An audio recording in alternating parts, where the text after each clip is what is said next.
straight away, I thought to myself after the fight, I thought if Josh Taylor was American, and he was over there, he'll be a 5-weight world champion. Am I wrong? Based on his ability.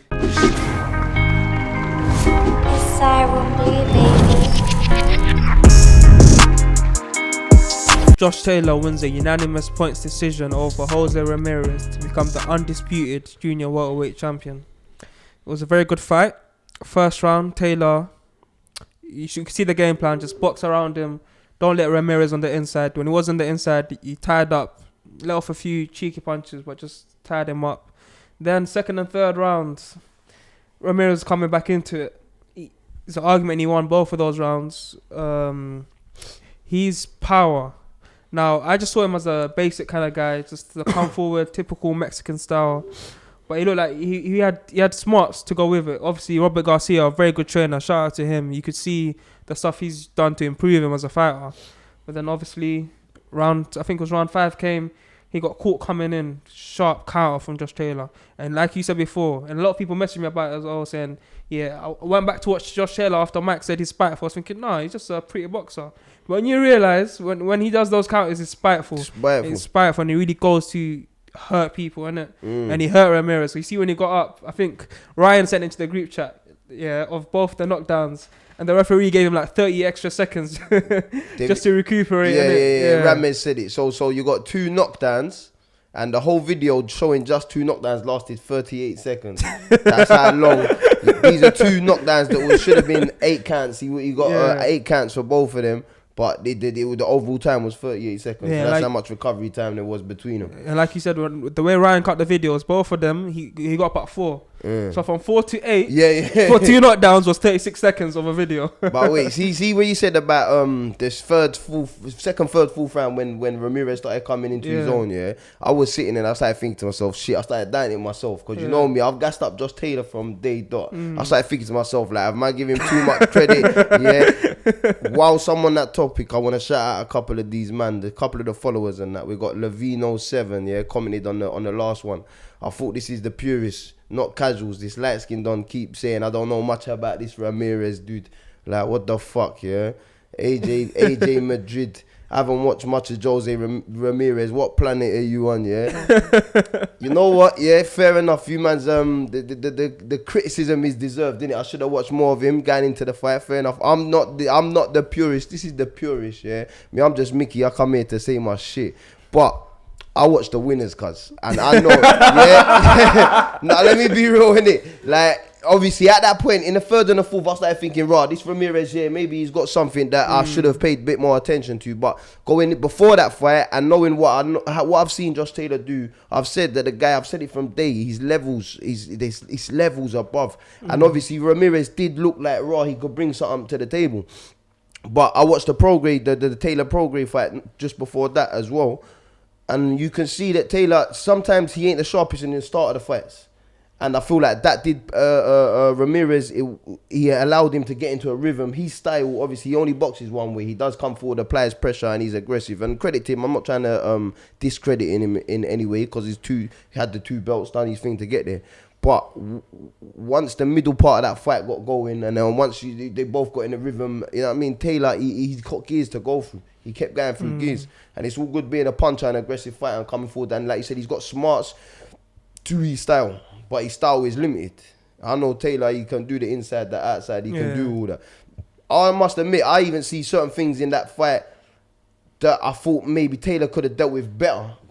Even though, and I'm being very critical. You know what I'm saying? I'm being overly critical at this stage, because at the end of the day, man went in and done exactly what he had to do. And you're only overcritical because of how much you rate him in the first place. Yeah. I do think pound for pound definitely up there in the list and all that. But obviously there was flaws. There was certain things that you thought he could. I thought. No, I wouldn't say that. I would say when you're in an undisputed fight, 2 belt champions going against each other.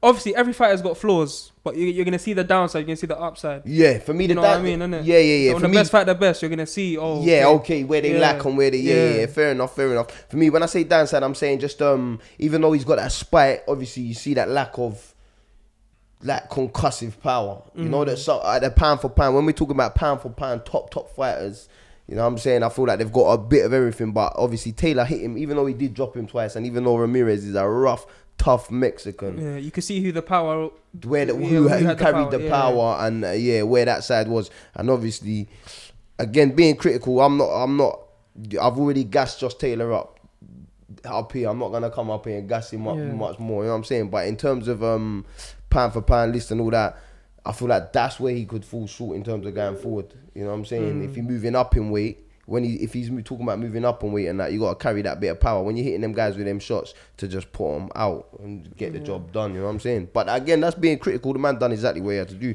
And Ben Davison, training-wise, they kept banging on about the improvements from Josh Taylor, the jab and the simple things, and it's levels, man. He's a class boxer.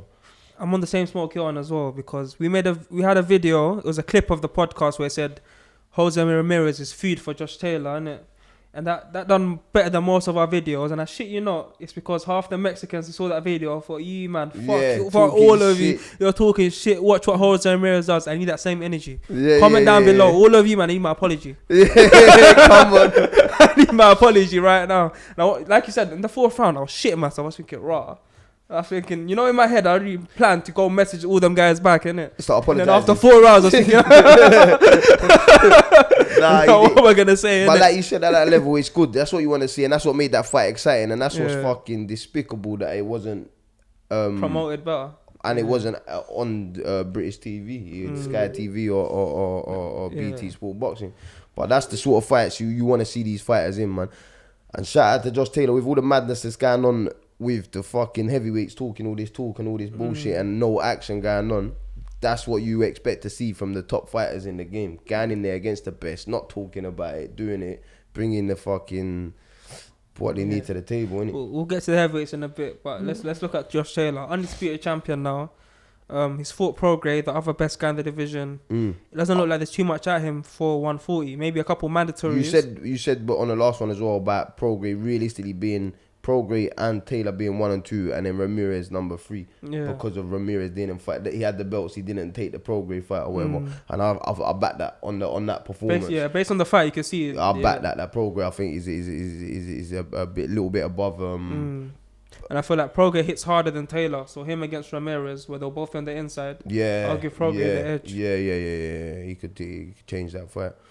But so what are you saying? Going forward, it doesn't look like there's anyone really at 140 for him to fight. So we've got Teofimo Lopez versus Kambosos Jr. Winner of that. That we're saying Teo. Teo. Yeah, I want to see Teo versus Josh Taylor.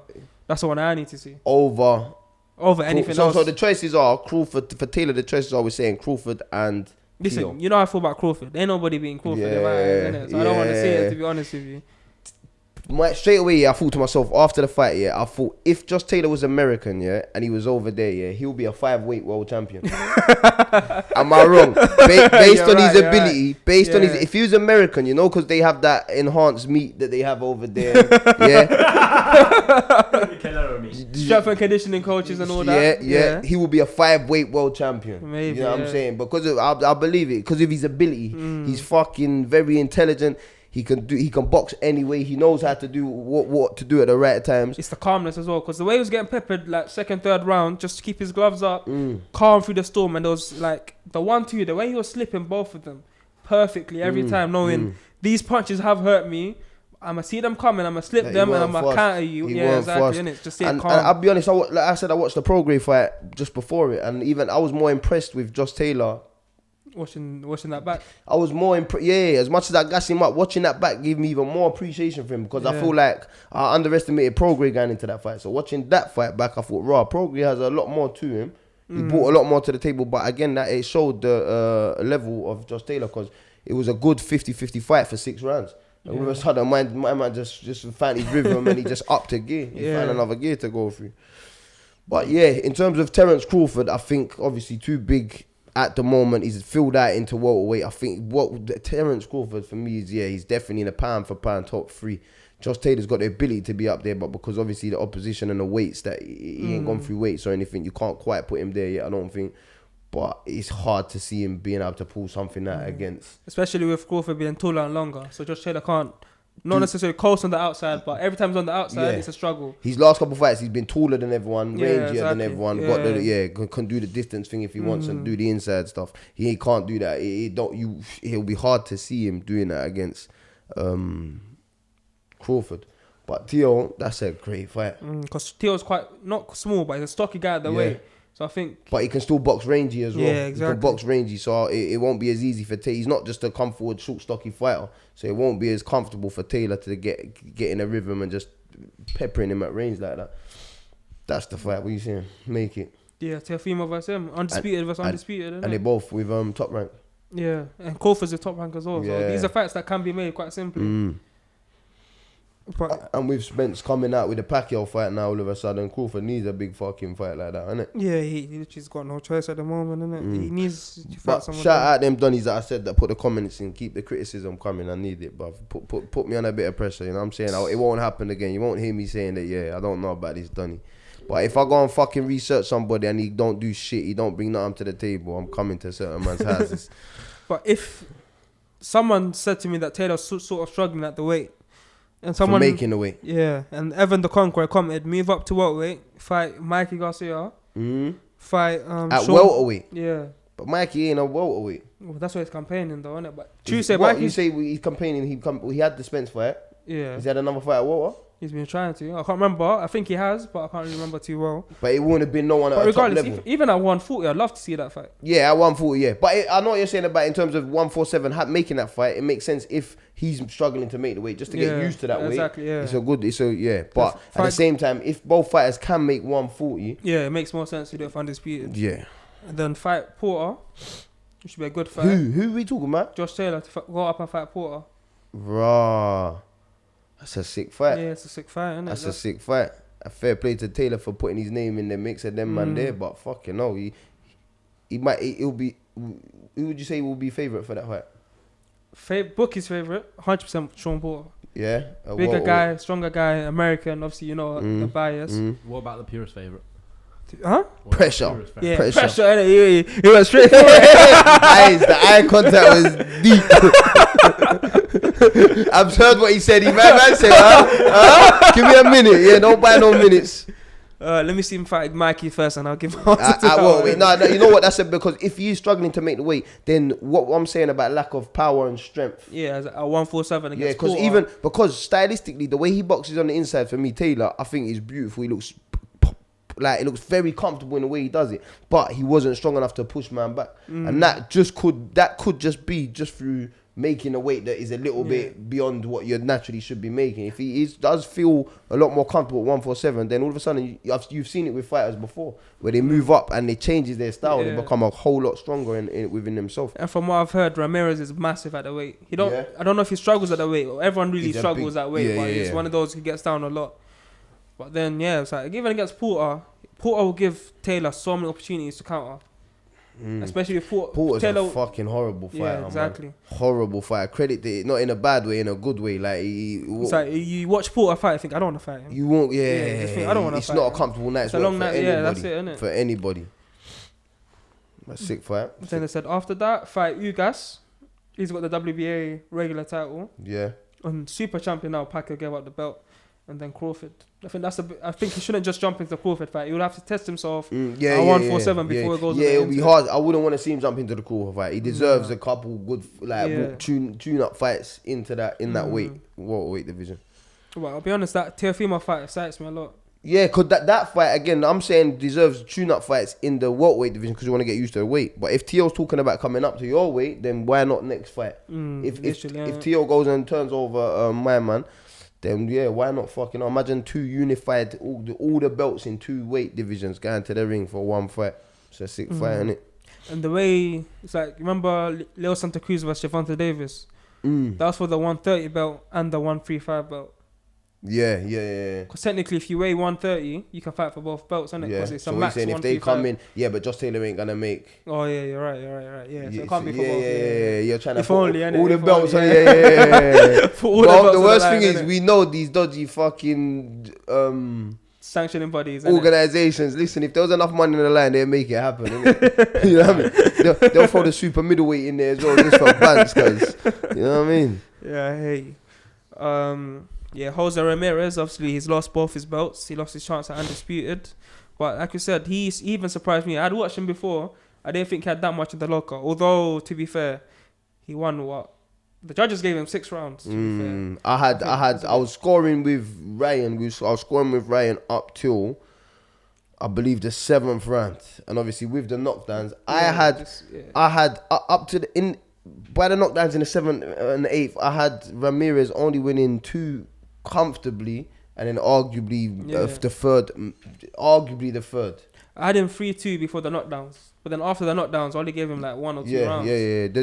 Two, 4 rounds. I had them 2 apiece after the 4 rounds. And then the 5th round I thought was arguable, but I thought Taylor won it. But I'm saying I think it was... I started doubting myself because of the commentators had it 3-1 to Ramirez. Yeah. So that's when you start thinking, right, is Taylor... What are you giving Taylor more credit? You actually... let the commentators play in your head. I did. I got drawn out. I completely ignored. No matter who it is, I completely ignored them. It was late. It was late in the morning. I was tired. I was getting drawn. And Americans, they gassed their man up. But Ramirez done 1-2 thing with Taylor on the ropes. It was like, oh my gosh, he's got him here. He's about to go. You can't help it, innit? Unless you're that guy fully muting it. I feel like it's very hard to not get drawn into. To be fair, I had it on minimal volume. I could just hear certain things, but I just I don't let it play a factor. But Ramirez, he done well. If Taylor does move up, he could become a force in the division, win a couple belts. Again, him versus Prograis, that's the obvious fight to make. Who? Ramirez. Ramirez versus Prograis. Yeah. That's the obvious fight. I like to see that. Yeah. To be fair, I like to see that for both of them. But Taylor, look at his record. Do you see that picture that went around of his combined opponents' records? Fucking no. I think it was 180 something wins or like one 0 loss or 1 loss. Yeah. It was 150 plus wins either way. Yeah. In his last 6, was it his last 6 fights or all in all fights? I think 4 or 5 or something. Yeah. Either way, it was a stupid record. Basically, he's fighting everybody and anybody. Yeah. Go facts we want to see. Spence versus Pacquiao. Spence v Pacquiao, great fight. Very good fight. Great. Al Heyman again coming out and doing his dirt, just pulling it. Yeah, shout out Pacquiao, because I remember Spence invited Pacquiao into the ring one time, innit? It's like, what money Pacquiao, come over here. Pacquiao's looking around like, you talking to me? It's like, talking to me? Pacquiao's on smoke, innit? He is on smoke, innit? You gotta give him credit, because he ain't got a fight at all. 42? He's almost your age. Congressman, you dick. There was no need for that. Absolutely no need. You know what I'm saying? He's one arm. Look at him in the face. But yeah, man's still out there taking on the biggest fights. What are you saying on that one? I got Spence. Only because of the age and nutrition and the fact that Pacquiao, his best thing was his footwork getting in and out. And I don't think he has it how he used to have it. Prime Pacquiao on all the HGH and all of that. That's one thing that's a major difference, is a major issue. Are they gonna have the full drug testing in the fight? I doubt they will, because I look at Spence and think, yo, you know what I mean? What are you saying? He's man. All them man that cut down like 30 kg and then put on like 10 kg before the fight, all of you man are dodgy. Yeah. Straight up. And not only that, if it's Bob. So who's? No, it's straight PBC Al Heyman. Yeah. Yeah. Fair play, man. I was about to say, if it's Aaron, man, then man, I obviously trying to negotiate it in Pacquiao's favour, knowing it's his last big payday. Obviously, if he goes out and pulls it off, they can get another big payday out of him. But they need him to be fucking juiced up in it, like you said, to get the best out of Pacquiao. 18 months, right? It's been a nice cycle. Maybe. They're doing a full thing. Even Furman, they didn't have proper drug testing either. No. So I doubt they'll have testing.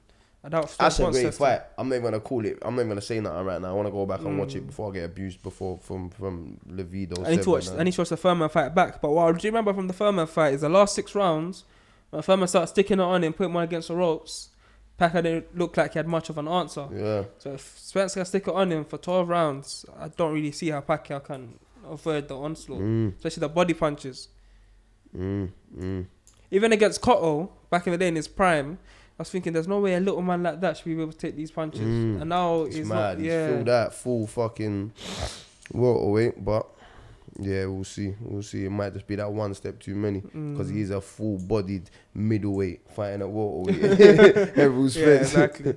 Devin Haney is fighting Jorge Linares next weekend for the WBC lightweight title. So technically, Teofimo's not undisputed, or he is undisputed, or whatever you wanna Who's look he at. fighting? Linares. Linares, yeah. I don't know much about him. I ain't watched him. Linares, freeweight champ. He's lost to I'm guys. chatting shit, man, but He's lost to guys who Broner beat. People say Broner's a bum, but Broner's beat guys that Linares lost to and got knocked out by. For me, if Haney's the guy that they make him out to be, and if Haney looks like a solid lightweight, Linares ain't a solid lightweight. Nah. He's campaigning at lower weights and moved up to lightweight. Yeah. I think my man should just be able to keep it simple. I think he should be able to get through that fight just on the basics. You know what I mean? One, two, bit of footwork, bit of movement, keep it long, tuck him up when he can, tuck him, but just don't need to take no risks. A boxing lesson. I think I would expect Haney to be able to, for the way they're making him out to be. But for me, with this fight, I think it's a dangerous fight in the sense that against Gamboa's become a journeyman where if you don't knock him out, cool. He's learned how to do those things. He knows he's not an elite fighter anymore. Jorge Linares, he don't know about defense. Offensively is great. He don't know about defense. Yeah. He hasn't got a chin either. So once you tag him, it's over. If Devin Haney doesn't knock out Linares, I will not put him in that elite conversation. Skills-wise, he's elite. It's impossible to argue. Skill-wise, he's elite. But if you can't knock out Jorge Linares at this stage of his career, at lightweight, a big weight where he's not used, he just got knocked out by some guy, I can't remember his name. If you can't knock out Linares, I can't see him troubling any of those other guys. Competing with the big Donnies, yeah, that's a good chat. Because, like I said, me personally, I think he should be able to box him at will. But if you're saying my man can't be touched up like that, then you want to see it. You want to see a guy like that they're making a statement. If Tank foot Jorge Linares, you know Thanos when he makes everyone disappear. It's one of them ones. Gone. It's like it will come eventually, but when it comes, you know my man's out for the count, innit? So if Devin Haney can't do it, I can't see him. Obviously, like I said, skill-wise, he's there. But if the power is that lacking, he's going to struggle against all those other guys. If you look at the way, Tank, power. Teofimo, power. Ryan Garcia, power. So it's going to be so hard to just... Because all them guys got skills as well, innit? So if you're just relying on pure skills, it's going to be tough for you.